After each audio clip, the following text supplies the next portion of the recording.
ఒకరోజు ఒక క్లాసులోకి సైకాలజీ డిపార్ట్మెంట్కి సంబంధించిన లెక్చరర్ వచ్చి ఈరోజు మనం ఫన్నీగా ఒక ఆట ఆడుకుందామని ఒక అమ్మాయిని పిలుస్తుంది.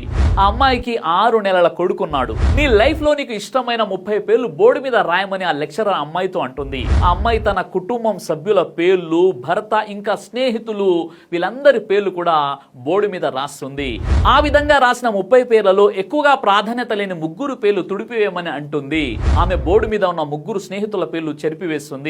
మళ్ళీ ఆ లెక్చరర్ మరో 6 పేర్లు తుడిచివేయమని అంటుంది.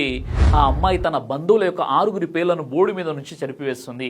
అలా చెరుపుకుంటూ పోవడం వల్ల బోర్డు మీద చివరికి తన భర్త, తన కొడుకు, తన అమ్మా నాన్న ఇలా 4 పేర్లు మాత్రమే మిగిలాయి.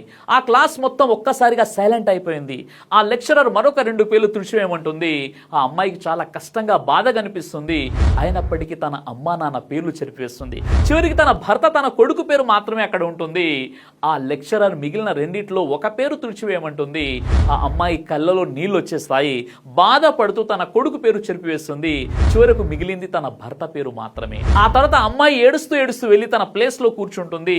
తర్వాత లెక్చరర్ ఆ అమ్మాయిని అడుగుతుంది, నీకు జన్మనిచ్చిన మీ అమ్మా నాన్నలను కాదని, కన్నా నీ కొడుకుని కూడా కాదని, నీ భర్త పేరును మాత్రమే బోర్డు మీద ఎందుకు ఉంచావని అడుగుతుంది. అప్పుడు ఆ అమ్మాయి ఏమంటుందో తెలుసా?